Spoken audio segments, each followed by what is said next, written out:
Secure, épisode spécial. Je suis combien de Davy. Bonjour. Comment vas-tu? Très bien, toi? Ah bah voilà, tu vois, double politesse, magnifique. On est trop beau. Bah ouais, ça va très bien. Ravi de te retrouver. De même.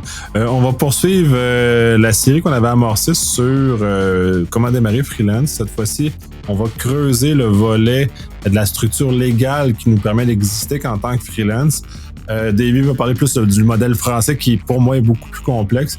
Moi, j'ai parlé des équivalences canadiennes et québécoises qui permettent justement de faire cette vie de freelance, de la faire exister de façon juridique et fiscale, qui nous permet justement d'opérer, de faire nos travaux en toute légalité.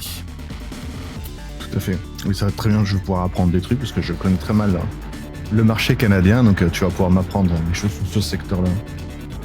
Je pensais qu'on pourrait commencer par un petit rappel des faits. Ce qui m'arrive souvent, moi, quand j'accompagne des freelances dans le secteur, c'est de voir qu'on a du mal finalement à faire la différence entre qu'est-ce que c'est que d'être salarié dans une entreprise et qu'est-ce que c'est que d'être indépendant. Alors on pense tout de suite à la liberté, le fait de gagner peut-être plus d'argent, de partir en vacances, de pas accepter des clients, mais c'est pas que ça. Alors, faut prendre conscience que on est, alors, au Canada comme en France, dans des milieux capitalistes. Alors, c'est pas mal, j'ai pas de notion vulgaire derrière ça, hein.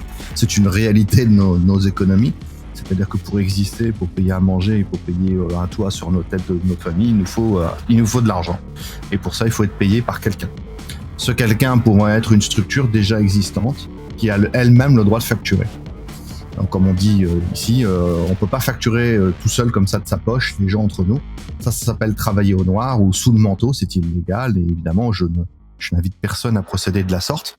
On doit donc être déclaré, reconnu pour des histoires de crédibilité, de législation, de taxes, de charges, d'assurance. Enfin, il y a plein de raisons légitimes qui nous font que on va valider cela.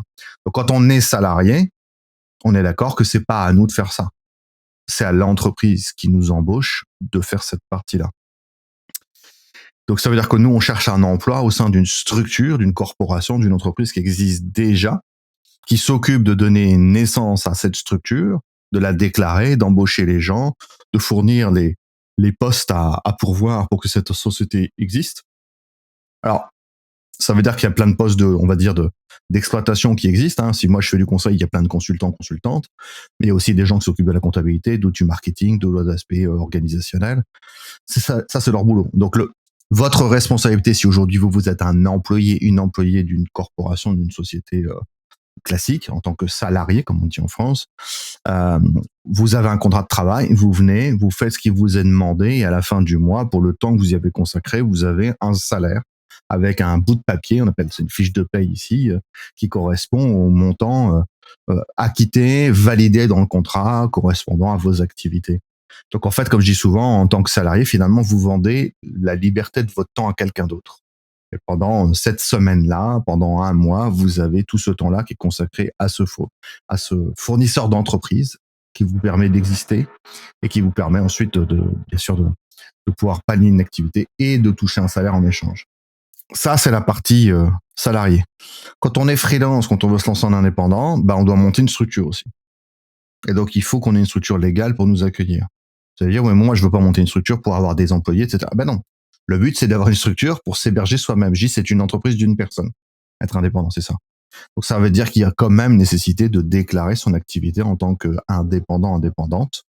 Donc, d'avoir une structure légale. Et donc, c'est ce qu'on connaît, nous, pour l'avoir pratiqué, et on vous partage ici. C'est quelles sont les structures possibles aujourd'hui qu'il existe entre la France et le Canada pour pouvoir opérer légalement, de façon reconnue.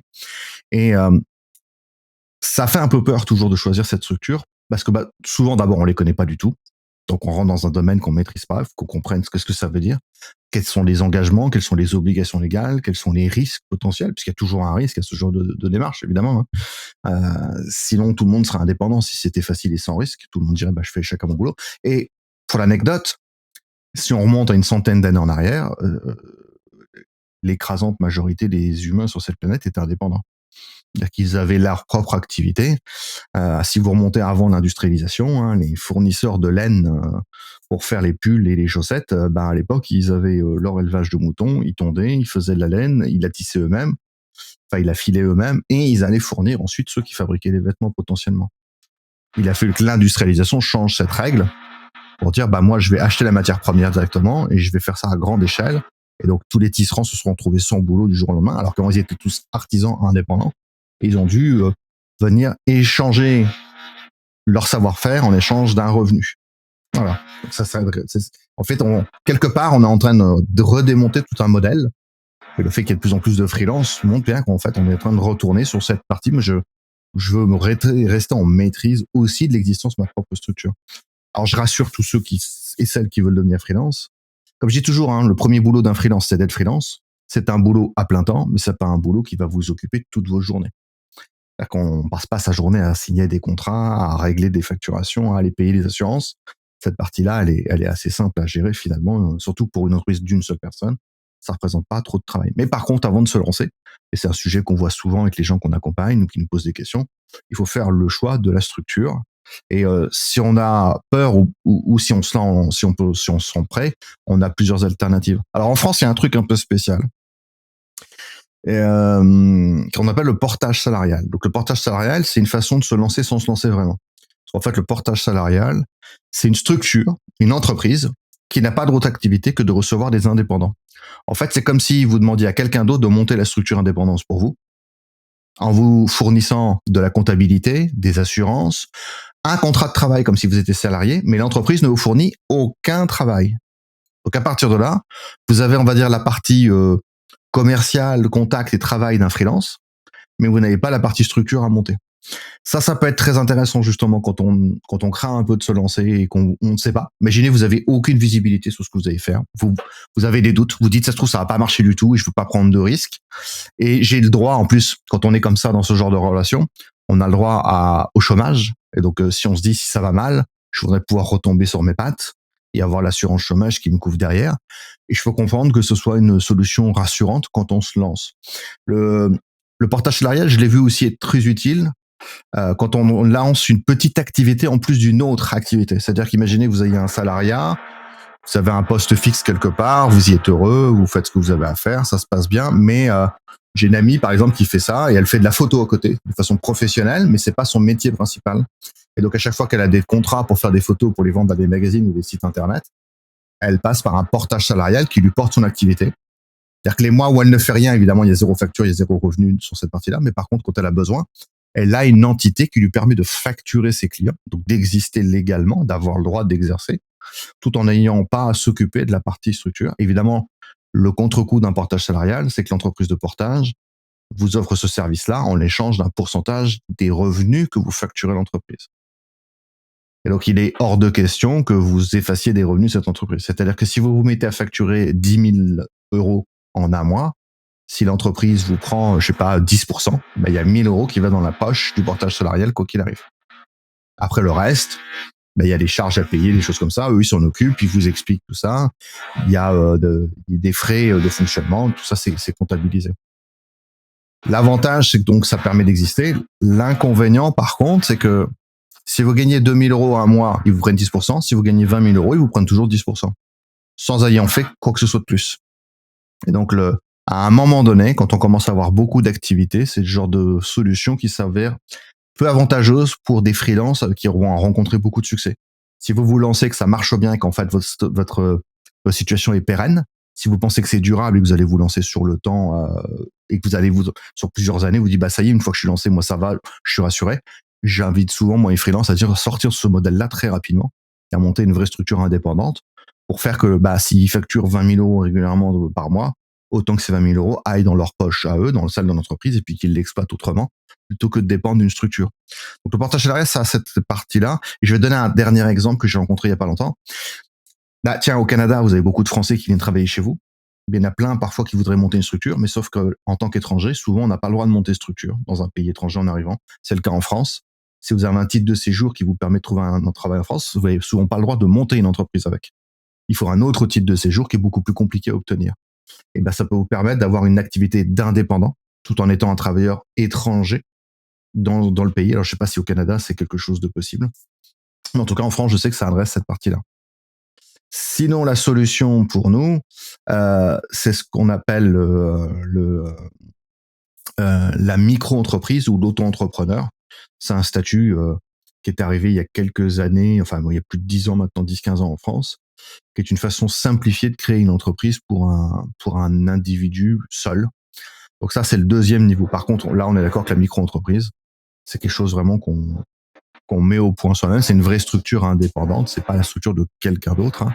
C'est la structure indépendante qu'on met en place qui permet de monter une entreprise. Donc c'est une version d'entreprise simplifiée avec des statuts très rapides à faire. On en parlait en préparation. Hein. La micro-entreprise en France, ça peut se monter en 1 heure. Hein. Un site internet, vous allez vous déclarer, vous faites l'enregistrement de votre structure, vous avez votre numéro d'exercice en France, qu'on appelle le SIRET, hein, et à partir de là, vous avez le droit d'exercer. Ça va très très vite. Donc la micro-entreprise, c'est souvent le statut qu'on va aller choisir initialement pour monter sa boîte. Là encore, souvent, quand on s'initie à l'indépendance, mais qu'on n'a pas trop d'idées du marché où on va arriver. Ça arrivera. Alors, vous allez dire comment je me lance moi en tant qu'indépendant si je connais pas mon marché. Bah, il y a 2 approches. Soit vous allez faire le métier que vous faites déjà. Moi, c'est mon cas par exemple quand je me suis lancé, j'étais déjà formateur et consultant, donc je savais où j'allais. Je veux dire que cette partie-là, je la découvrais pas. Donc j'avais pas trop de surprises. Je savais que c'était assez porteur, que c'était possible d'exister. Je vous dis pas que j'ai pas du tout en me lançant, mais au moins je l'ai vu rapidement et ça s'est confirmé. Mais il y a plein de gens qui se lancent en tant qu'indépendants, indépendantes dans des secteurs qui ne sont pas leur secteur d'activité initial et sur lesquels ils apprennent à devenir et à la fois indépendants et à la fois être visibles et à la fois chercher les clients, se faire un nom. Et parfois, évidemment, on a besoin d'une structure, on va dire, relativement légère, qui soit pas trop lourde à gérer, pas trop critique, qui nous permette d'exister. Et si on a besoin de la clôturer, qui nous coûte rien. Donc c'est aussi ça l'aspect intéressant de l'auto-entrepreneur, c'est que c'est vraiment fait pour se lancer. Là encore, ça peut être parce que j'ai un salarié à côté déjà et que je vais avoir une autre activité. Attention, très très très important en France. Si ça vous arrive, si demain vous voulez monter une auto-entreprise en même temps qu'un salariat, il faut impérativement déclarer ça à votre employeur actuel. Vous n'avez pas le droit d'ouvrir une activité en parallèle. Oui, mais moi, mon activité, elle n'a rien à voir. Ok, mais ce serait juste une formalité. Vous le déclarez, vous le dites. Ce qui est encore plus gênant, c'est si l'activité que vous faites à côté, c'est la même qu'en tant que votre salariat. Là, votre entreprise, elle peut se retourner contre vous et vous pouvez avoir des emmerdes. Et alors, évidemment, vous vous faites virer, c'est le procès. C'est vraiment la pire situation pour se lancer. Il y en a qui essayent, hein. C'est rare. Il y en a qui essayent. C'est une très, très mauvaise idée. Vous faites de la concurrence à votre propre entreprise. Votre entreprise peut vous accuser de voler vos propres clients. Ouais, il y en a toujours qui vont essayer des affaires étranges comme ça. On a l'équivalent, pas tout à fait exact, là, c'est ce qu'on appelle l'entreprise enregistrée, c'est qui est une structure ultra légère, qui est essentiellement une espèce d'extension, plus dans le spectre de ce que tu mentionnes. Ça prend pas de temps, il n'y a pas de structure légale plus que ça, c'est juste qu'on se déclare de point de vue fiscal essentiellement l'existence d'une entreprise et donc de comment on va l'opérer. Et d'un point de vue rapport d'impôt, les revenus, ben, c'est considéré comme un revenu d'emploi.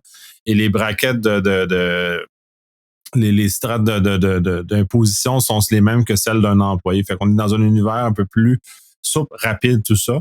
On n'a pas d'obligation de déclaration comme c'est là. Cependant, la loi du travail exige une loyauté à l'employeur. Donc, de ce fait-là, de cette règle-là, le fait d'être déloyal, donc de faire de la compétition, vient causer un problème justement de la nature que tu mentionnes. Si vous êtes assez, on est dans le même marché.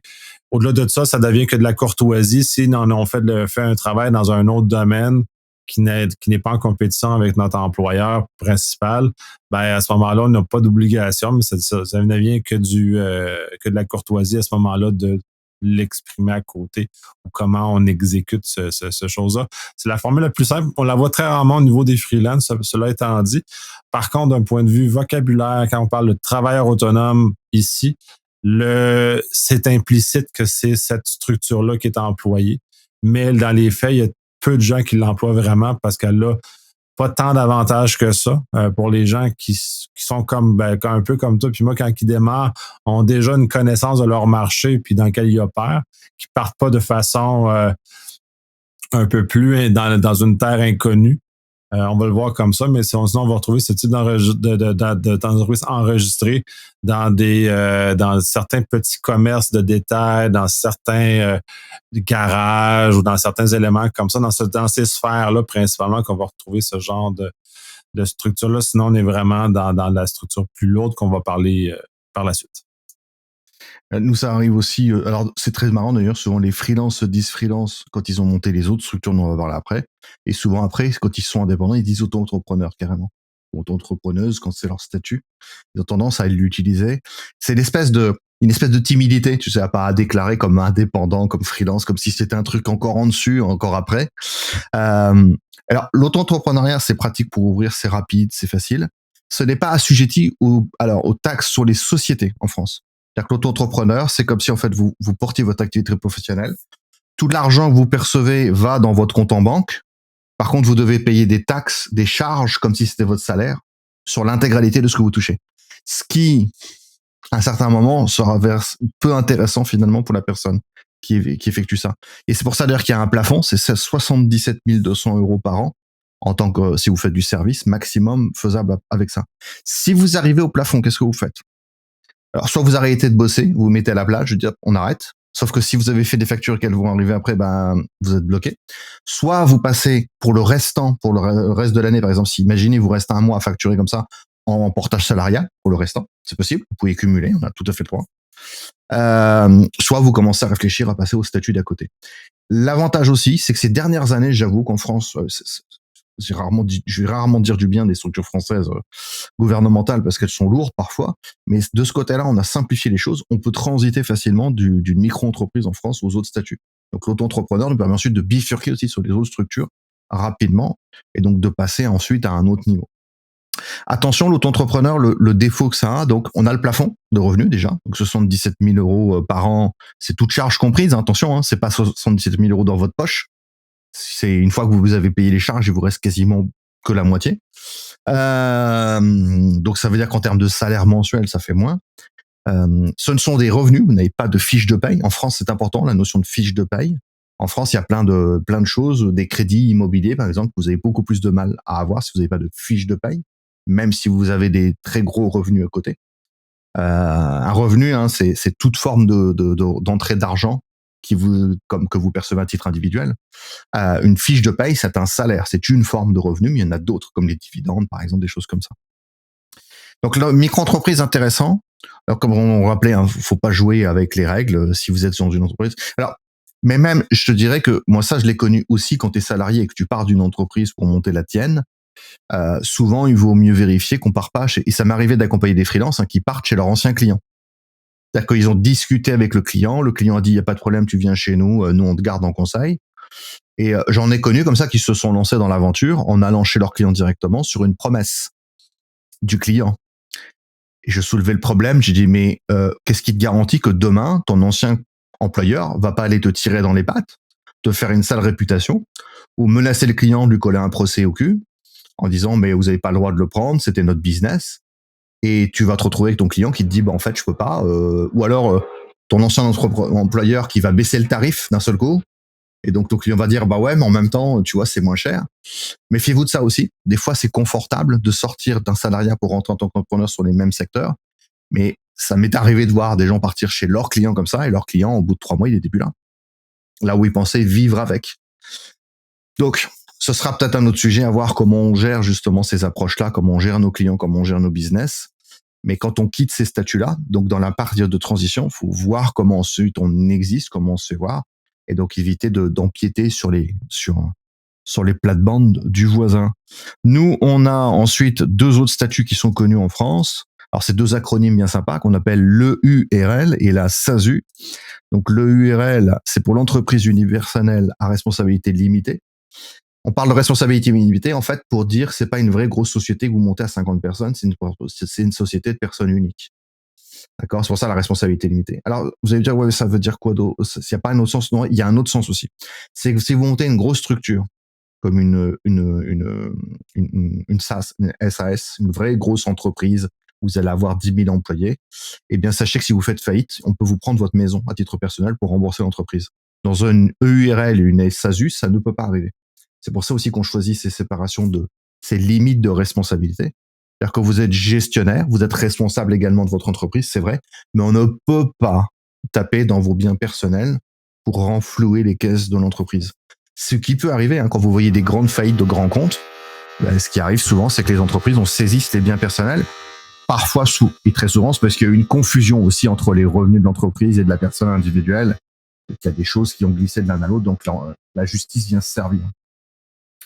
Donc, l'EURL et la SASU sont les deux statuts les plus communs qu'on a pour les freelances. Donc là, c'est des statuts dans lesquels on n'a pas de limite de revenus. Si vous faites 70 000 euros, 150 000 euros, 200 000 euros, 300 000 euros par an, bah, ça vous regarde. C'est vous que ça va. Attention, je rappelle toujours que cet argent-là, c'est pas l'argent dans votre poche pour aller à la plage avec et s'acheter des glaces. C'est de l'argent dans la trésorerie de l'entreprise qui pourra être ensuite utilisé par vous-même pour devenir votre revenu, votre salaire. D'accord ? En ayant payé les charges qui vont avec. Donc là aussi, on parlait la dernière fois de penser qu'on va gagner beaucoup d'argent en tant que freelance.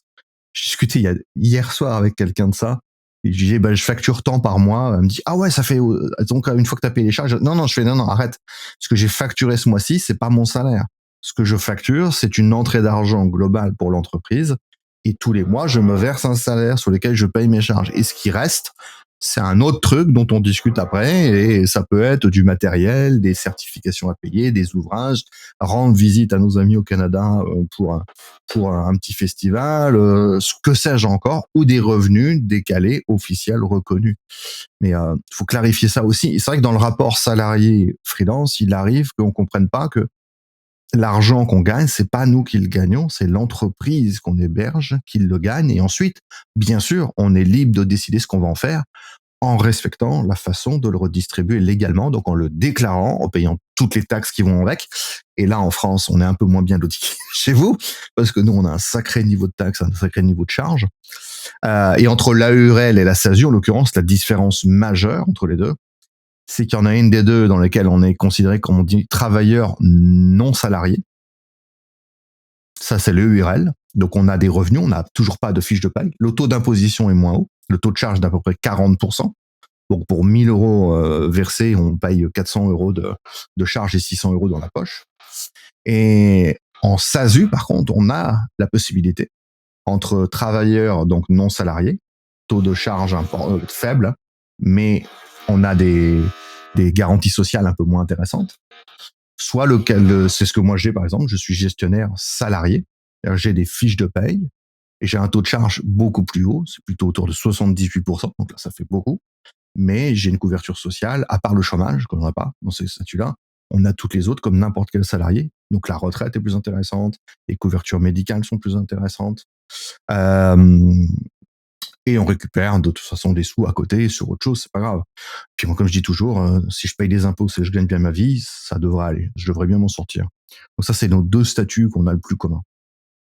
Ouais, c'est un peu l'objectif de payer des impôts, justement, parce que c'est un signe d'un sain revenu. Oui, ces deux notions-là existent. Le société en nom collectif est peu utilisé dans un contexte de freelance. Il va être utilisé dans un contexte plus comme on voyait historiquement les bureaux d'avocats, bureaux de comptables étaient ceux qui utilisaient généralement ce type de structure-là, dans le sens où c'est tout des associés et ainsi de suite. Fait que ces structures-là étaient là. Freelance peu parce qu'il faut que tu sois plus qu'une personne. On est plus dans le volet de la pleine corporation, je pense que vous appelez ça une société, où dans le fait, là, on est incorporé, on est une personne morale entière, complète, une séparation très franche entre toi comme individu et la compagnie dans laquelle elle fait affaire et elle contracte. Puis dans les contrats, la personne à la compagnie ne concerne jamais à moi. Entre autres, quand on va vraiment dans le modèle, dans ce cas-ci, moi, c'est le modèle que j'ai pris, c'est celui qui est le plus courant chez les freelances au Québec, du moins. Là. Je ne sais pas pour le Canada anglais, je le connais moins bien. Mais au Québec, c'est ce qu'on voit généralement comme utilisation pour les personnes qu'on voit qualifiées de sérieuses. On parlait un peu aussi de fonds de capital tantôt, justement le niveau de sérieux qui est associé. Ben, les personnes sérieuses sont comme ça. Puis même d'ailleurs, pour avoir des contrats, c'est très difficile de pas avoir cette structure-là parce que j'en ai moins pris au sérieux justement quand on arrive avec une structure enregistrée ou seule ou l'équivalent français, là, c'est beaucoup moins populaire ou ça a été tassé du marché à une certaine époque d'ailleurs parce que les donneurs d'ouvrage ne veulent rien savoir d'opérer dans ce contexte-là. Il y a la petite nuance parce qu'on est dans un contexte canadien, le fait qu'on est décentralisé contrairement à la France qui est centralisée. On peut s'enregistrer une corporation au fédéral ou au provincial. Donc, on a une corporation à portée canadienne ou une corporation à portée québécoise. Ouais, on n'a pas du tout le concept ici, nous, c'est national ou rien du tout. C'est même Ouais, international non, pour le coup, puisque le fait d'exister d'avoir une structure, déjà au niveau européen, nous permet d'exister. Et même, tu vois, moi, je travaille souvent avec le Canada aussi. En fait, on n'a pas. À partir du moment où on a un numéro enregistré à la Chambre des commerces officiellement, qu'on est reconnu, qu'on a une identité qui, comme tu dis, morale, reconnue, une personne, un nom, des gens qui payent des assurances. En fait, quelqu'un qu'on peut traîner au tribunal ou qui peut payer ses taxes, ça fonctionne effectivement. Ouais, ben c'est ça, c'est l'avantage et l'inconvénient du système centralisé français. Ce que moi j'ai fait, je me suis incorporé au niveau fédéral parce que je voulais avoir une portée qui n'était pas limitée au territoire du Québec, parce qu'il y a une portée plus limitée à ce moment-là. Cependant, ça me soustrait pas parce que là, je suis enregistré au niveau fédéral dans le registre du gouvernement du Canada et je dois quand même enregistrer dans le registre local au Québec, même si je me suis pas incorporé ici, comme j'ai une place d'affaires ici. Enfin, où je reçois mon courrier essentiellement, je dois déclarer le fait que je sois sur le territoire. Donc, on a un registre, le registraire des entreprises, qui est l'espèce d'annuaire ou de registre de toutes les entreprises qui ont le droit d'opérer sur le territoire du Québec. Si j'avais à faire des choses à l'extérieur du Québec, je devrais probablement m'enregistrer dans les registraires des autres provinces. Mais du moment que je suis fédéral comme corporation, je peux faire de l'étranger. Si j'étais juste Québec, je pourrais probablement pas ou plus difficilement faire de l'étranger. Il faut considérer ce genre d'éléments-là aussi dans la réflexion. Il y en a qui sont satisfaits de le faire en local, c'est correct. Mais quand on a une volonté de peut-être aller plus loin, même juste d'aller, pour nous, nos voisins de l'Ouest, qui est l'Ontario, déjà là, c'est déjà mieux comme ça. Puis pour les gens qui vivent sur la frontière entre le Québec et l'Ontario, généralement, c'est ce qui arrive. On a des contrats de l'autre côté de la rivière qui est en Ontario. Sinon, les voisins du Sud, si on va aller travailler avec les Américains. Ce qui est aussi peut aussi être passablement très intéressant parce qu'il y a beaucoup de capacités, beaucoup de territoires, beaucoup de choses différentes. Pour ceux qui maîtrisent bien l'anglais, c'est aussi très pertinent d'avoir cette structure-là pour nous supporter dans ces éléments-là. Alors, la structure URL SASU aussi ont un autre bénéfice, un autre aspect qu'il faut prendre en compte. Quand on est auto-entrepreneur, on a dit, on a des revenus, on est taxé sur l'ensemble, c'est fini. La déclaration, on l'a fait sur global. On a la fameuse TVA, donc la taxe en France sur la valeur ajoutée, à payer. On n'a pas le choix. Quand on est en EURL ou en SASU, on peut travailler en hors taxe. Ça existe, donc on a le droit de ne pas se payer la TVA. Par exemple, quand je travaille avec le Canada, il n'y a pas de TVA à payer parce qu'il n'y a pas d'accord justement de taxes équivalentes. Alors que si je travaille avec des clients français, on a une TVA. Donc moi, je facture un hors taxe et eux, ils rajoutent la TVA et moi, on doit la reverser. Donc ça, alors, c'est un petit jeu comptable en fait. Quand on a compris le concept, c'est-à-dire que la TVA qu'on facture aux autres, on ne l'intègre jamais dans ses revenus. Elle n'est pas comptabilisée dans la taxe, dans les taxes non plus, dans les revenus de l'entreprise, dans les impôts de son entreprise. Et on peut la récupérer quand on achète du matériel, par exemple. On peut avoir des bifurcations. Ce que j'ai payé d'un côté, je peux ne pas le repayer de l'autre, etc. Il faut être assez clair. Attention aux arnaques à la TVA en France. Il y a des gens qui essayent de récupérer. C'est-à-dire qu'il a facture d'un côté, mais il repaye pas de l'autre. Et puis ils essayent de faire ça. Sauf que le jour où ça vous rattrape, ils remontent sur 10, 15 ans, ils regardent toutes les TVA que vous n'avez pas payées, vous les payez en 3 fois. Hein, pour rattraper, hein, donc en général. Et puis après, vous avez le droit à des inspections pendant plusieurs années. Si vous n'êtes pas radié, vous n'avez plus le droit du tout de monter l'entreprise. Donc, il vaut mieux là aussi éviter. Alors, l'EURL, la SASU, on a un effet supplémentaire à prendre en compte, c'est que une fois que vous vous êtes payé, vous, tous les mois, sur l'argent qui reste, si vous en reste, on a ce qu'on appelle l'impôt sur les sociétés. C'est-à-dire que l'entreprise elle-même a fait des bénéfices. Hein, le bénéfice, on rappelle, c'est l'excédent qu'il y a entre les dépenses et les revenus, et les rentrées d'argent. Le but de votre activité, c'est au moins d'avoir la même quantité d'argent qui rentre et qui sort, minimum. Ça vous permet d'exister. Le mieux, c'est évidemment de gagner plus pour l'entreprise que ce que vous sortez. Et cette partie-là, elle est imposable. Donc, il y a les paliers, hein, et l'impôt sur les sociétés est imposé sur les EURL SASU. L'autre beau bénéfice, par contre, qui est intéressant quand on fait une EURL, une SASU qu'on n'a pas en tant qu'entrepreneur, c'est le fait qu'on puisse investir pour l'entreprise du matériel, des dépenses. On peut faire des dépenses d'entreprise. C'est-à-dire que dans mon activité, je suis consultant informatique, il me semble indispensable d'avoir du matériel informatique digne de ce nom. Ce qui joue beaucoup aussi pour la crédibilité, hein, quand on débarque chez un client. J'ai vu des gens se faire rembarrer en tant que freelance avec un PC pourri, hein, d'une mission. Mais c'est quoi ta crédibilité là-dessus? Au revoir, non. Tu dis que tu vas faire ça chez moi? Non, en fait, non. C'est bête, hein. Ça peut être un détail, on pourrait dire oui, non, c'est pas tant un détail que ça. Donc, si moi, demain, je dois acheter un ordinateur et que cet ordinateur, je sais pas, vaut 2 000 euros, ça fait partie des dépenses de société. Je vais pas le payer avec mon salaire. Je vais le payer avec l'argent de l'entreprise. Et l'avantage, c'est que c'est de l'argent qui sera considéré comme de la dépense d'entreprise et donc qui ne sera pas assujetti à l'impôt sur les sociétés. Donc, l'objectif aussi pour nous, c'est de profiter de ces rentrées d'argent pour financer, on va dire, un cadre d'exercice à la hauteur.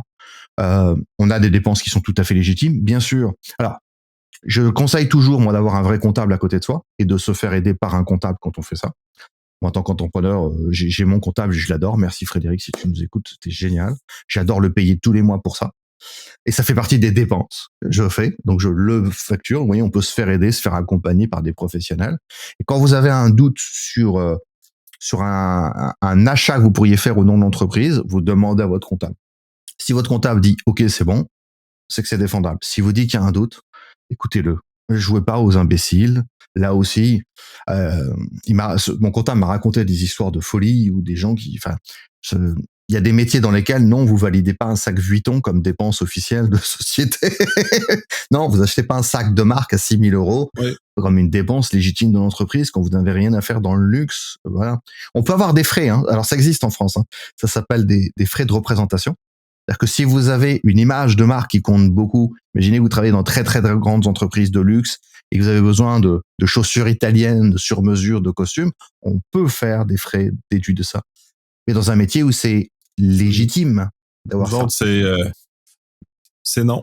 Nous autres, on peut pas déduire, le vêtement ne se déduit pas. Du tout. Même si tu fais...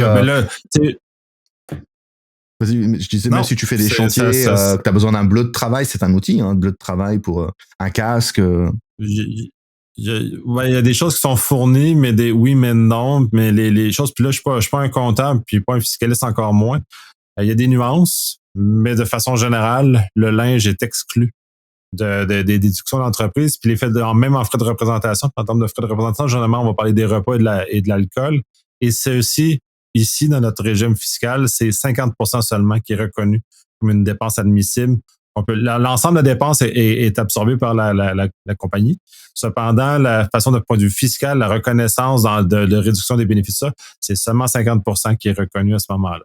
Encore là, comme tu l'as dit, le comptable est ton meilleur ami. J'en suis pas un. Puis l'avocat aussi, les avocats aussi, c'est essentiel. Les fiscalistes, tout dépendant de la nature de ce que vous faites et de la nature de vos questions. C'est toujours important d'avoir un professionnel de ces domaines-là qui vous accompagne et de ne pas improviser d'aucune façon.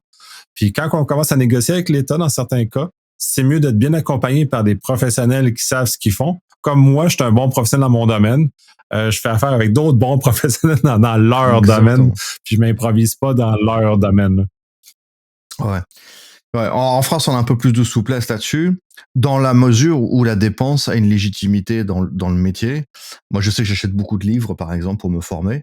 C'est légitime. Alors, tout ce qui est certification, tout ça, et les formations, ça va de soi. Alors, en France, c'est un peu spécial, la formation, parce que on cotise aussi pour des fonds, pour pouvoir avoir le droit de suivre nous-mêmes les formations.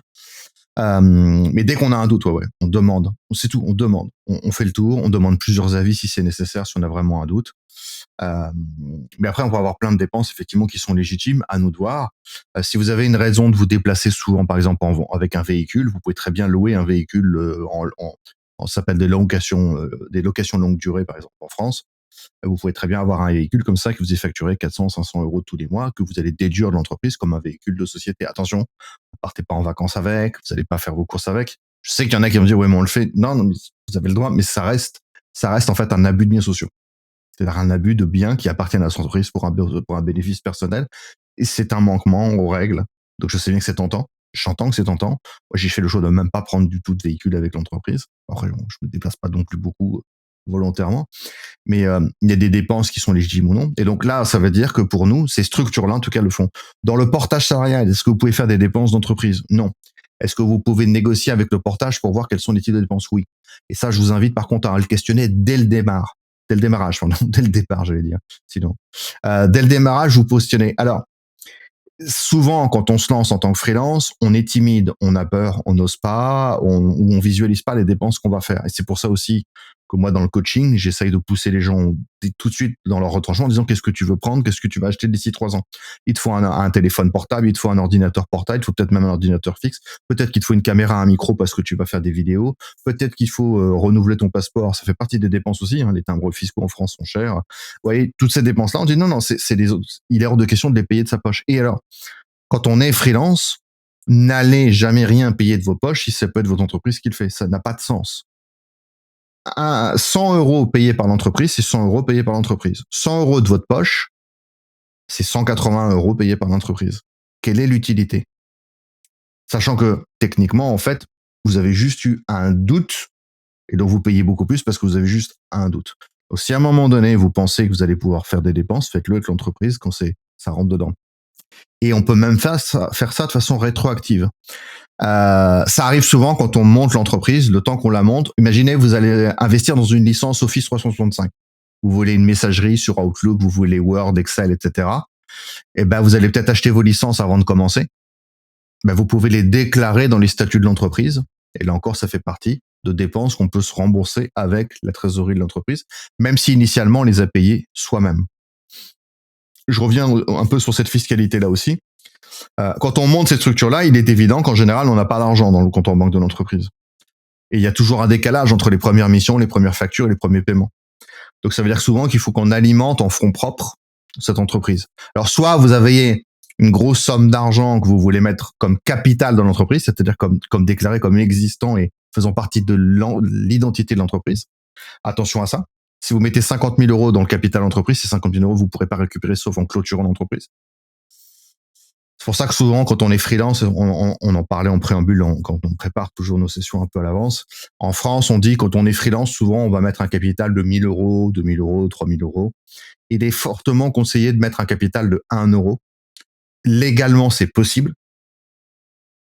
On évite, c'est tout bête, mais 1 000 euros, c'est plus crédible qu'1 euro. Et les gens, tout de suite, en fait, il y a une histoire d'image. Peut-être que vous êtes quelqu'un de très sérieux. Peut-être que vous serez une excellente ou un excellent indépendant. Mais il n'empêche qu'au moins que si vous avez un capital de 1 euro, il y a une question d'image qui fait. Donc le capital, c'est ce qu'on déclare faisant partie de l'entité quand on l'a créé. Et comme je disais en off, le capital, on n'a pas le droit de le perdre. On a le droit de taper dedans pendant l'année. Par contre, à la clôture de l'année fiscale, donc sur 1 an d'exercice, il faut que cet argent, on l'ait au moins de côté, dans la trésorerie. Si on ne l'a pas, on est considéré en déficit. Si on est considéré en déficit plusieurs années d'affilée, on est considéré en faillite et l'entreprise coule. C'est pour ça que ça sert pas à grand chose de mettre un capital trop élevé. Alors en France, on a une structure un peu spéciale. Depuis quelques années maintenant, on a ce qu'on appelle l'ACRE, donc l'aide à la création et reprise d'entreprise. C'est-à-dire quand vous avez les droits de chômage, vous avez le droit de transformer ces droits de chômage en une aide à la constitution de votre entreprise.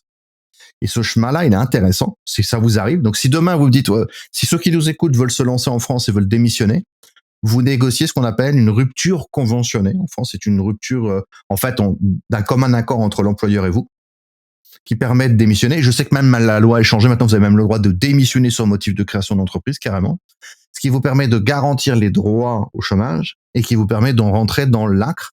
Et donc, en fait, au lieu de vous payer à rester chez vous, à attendre, à chercher un truc, ce qui est peut-être nécessaire pour vous, c'est pas grave, hein, mais vous êtes payé pendant que votre entreprise existe et vous commencez à facturer. Attention, vous ne pouvez pas prendre des revenus d'entreprise, par contre. C'est-à-dire que vous allez toucher votre aide de chômage pendant la période de lancement. Ou, autre choix, il vous propose de prendre une partie de la somme totale de tous vos droits CELIC, de tous vos droits chômage. Donc, imaginez que vous ayez 1 an de chômage sous le coude. Ben, ils vous disent, on vous prend tel pourcent, je sais plus, je crois que c'est pas la totalité, mais c'est à peu près 60%. Et ça devient le capital de l'entreprise. Donc, le capital, c'est que l'argent est versé sur le compte en banque de l'entreprise que vous créez. Et donc là, vous pouvez, commencer à taper dedans pour payer vos salaires avec. Ok. Évidemment, le but, c'est d'assurer en fait une espèce de trésorerie de démarrage pour pouvoir avoir de quoi se payer les premiers mois, le temps que vous fassiez les premières factures, le temps que les factures soient payées, que vous puissiez ensuite alimenter ce fonds. Et comme on dit, après, le boulot en tant que freelance, c'est d'alimenter continuellement ce fonds, ce roulement, pour que la somme que vous ayez sur le compte en banque soit toujours suffisante pour couvrir vos prochains salaires, vos vacances, vos dépenses, etc. Et votre objectif à terme sera bien évidemment que ce fonds grossisse d'année en année de façon à créer une zone de sécurité. Je pense qu'on aura un sujet à faire sur aussi comment gérer la continuité du business et s'assurer que son entreprise, elle existe. Gérer son argent. Ouais, c'est super important et Ouais. on le voit pas toujours Oui. quand on démarre.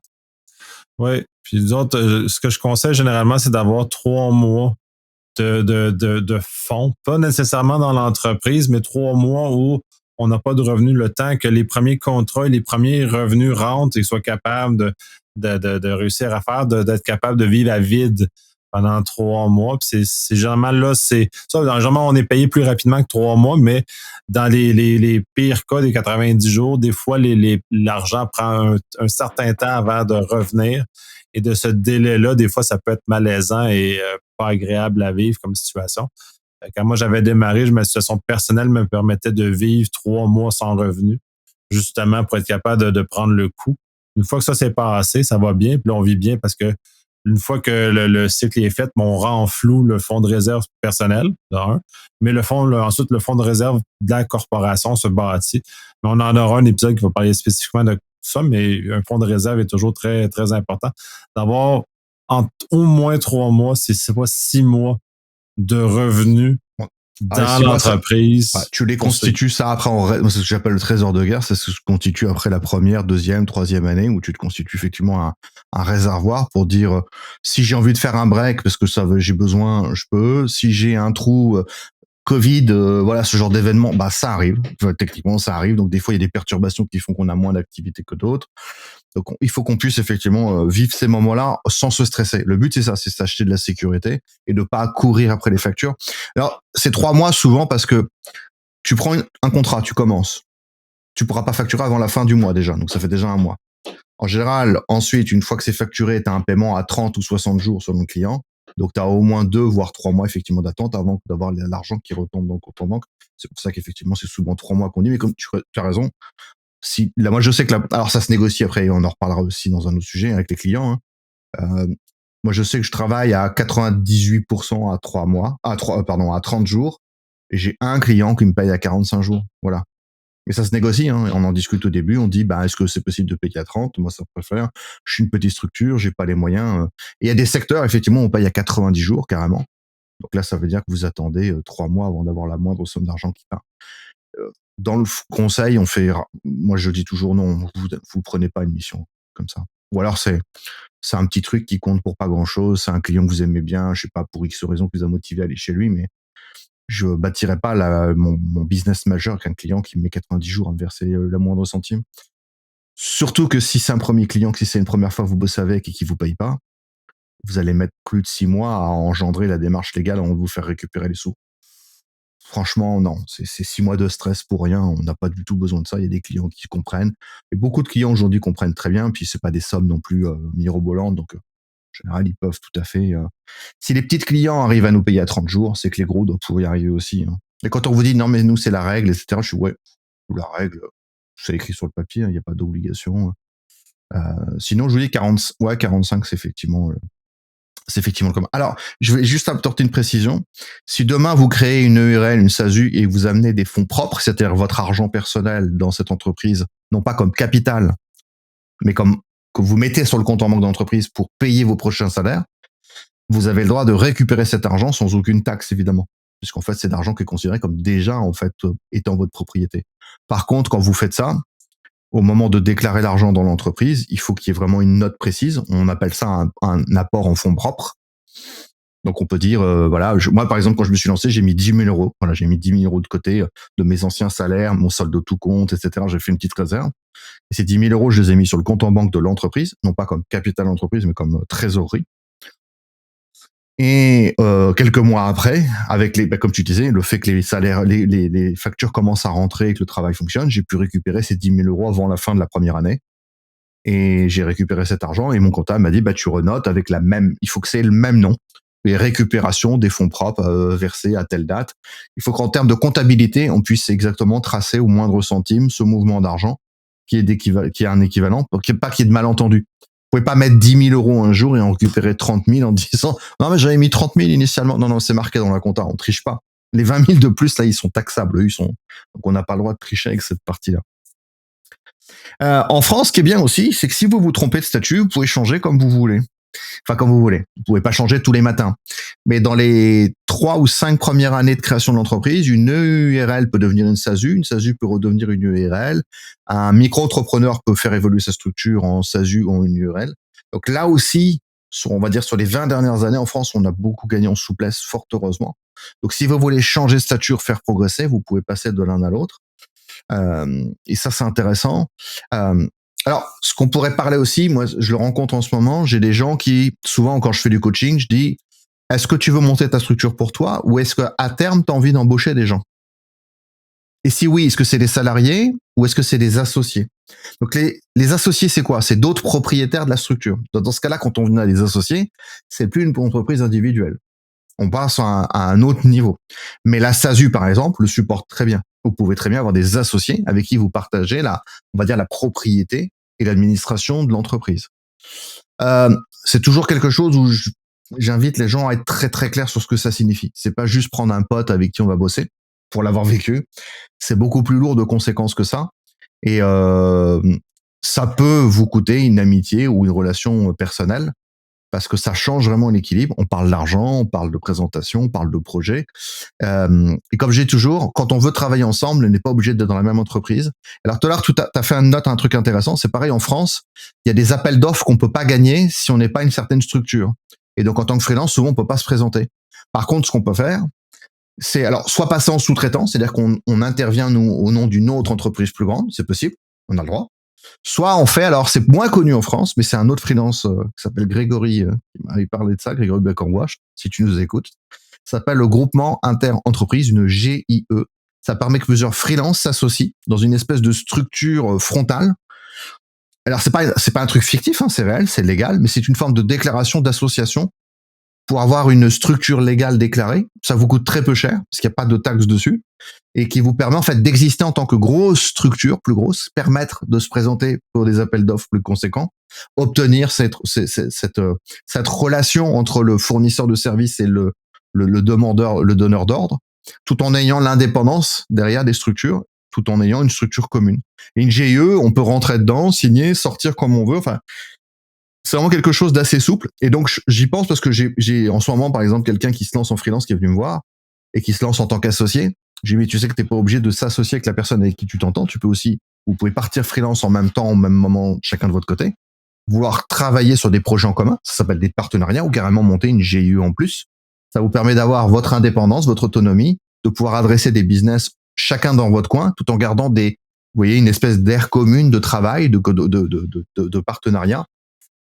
Et ce qui est important finalement quand on travaille avec des gens qu'on aime bien, qu'on connaît, qui se lancent aussi, c'est de toujours garder une relation symétrique. C'est-à-dire d'avoir le même niveau de responsabilité, d'avoir le même niveau de positionnement, d'avoir la même posture face à face l'un à l'autre, et de garder le même niveau de contrôle.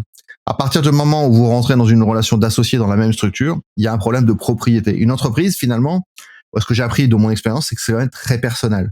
Et souvent, c'est une démarche initialement très personnelle qui nous a amené à la montée. Donc, quand on commence à partager quelque chose d'aussi, je dirais même intime, c'est très difficile. Et je pense à un ami, par exemple, qui a fait rentrer sa femme sur son entreprise. Ça a un poids, en fait, sur la relation familiale. Alors, ça se passe bien pour eux, tant mieux, mais c'est pas toujours le cas. Il y a d'autres histoires pour qui ça se passe mal. Ou si vous faites rentrer quelqu'un de la famille sur l'entreprise et qu'il y a un problème avec la famille après, ça crée des déstabilisations. Donc, réfléchissez bien à la dynamique quand vous voulez incorporer des gens en plus autour de vous. On n'est pas obligé d'être dans la même structure, on n'est pas obligé d'être associé, on n'est pas obligé de prendre des salariés. Il y a plein de façons de travailler ensemble.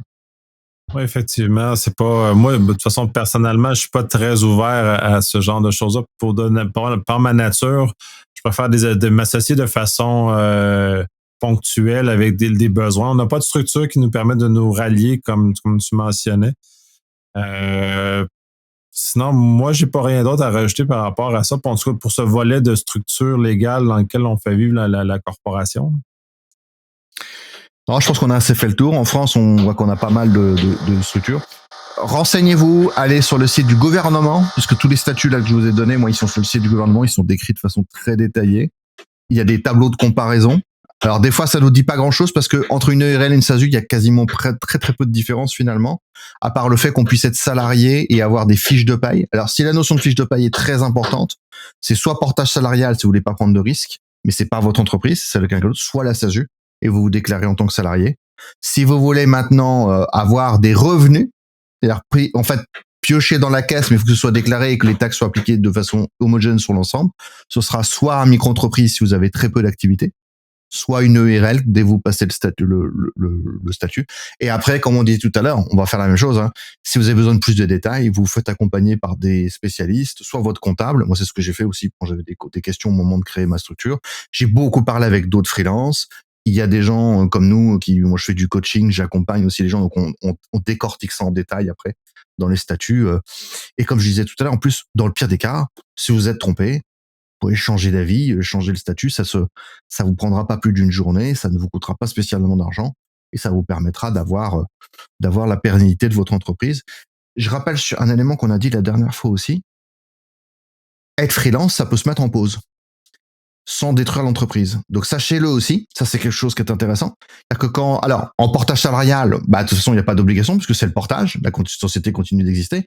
Mais dans tous les trois autres cas, vous n'êtes pas obligé de clôturer l'entreprise si vous voulez faire un break. Et je connais moi des freelances qui sont retournés en salariat pour pouvoir rentrer sur des missions qu'ils n'arrivaient pas à avoir autrement, pour faire une pause simplement de carrière pour aller faire autre chose. Donc on a le droit d'exister. La structure peut exister à vide, ce qu'on appelle une année blanche. C'est-à-dire une année où on ne fait aucun revenu et on ne génère aucune entrée-sortie dans l'entreprise. Alors qu'au moment où on arrête, évidemment, il faut clôturer tout proprement. On déclare tout ce qu'on a fait. Après, à partir du moment où il n'y a pas de mouvement, il n'y a pas de taxes, il n'y a pas de charges, il n'y a pas d'impôts.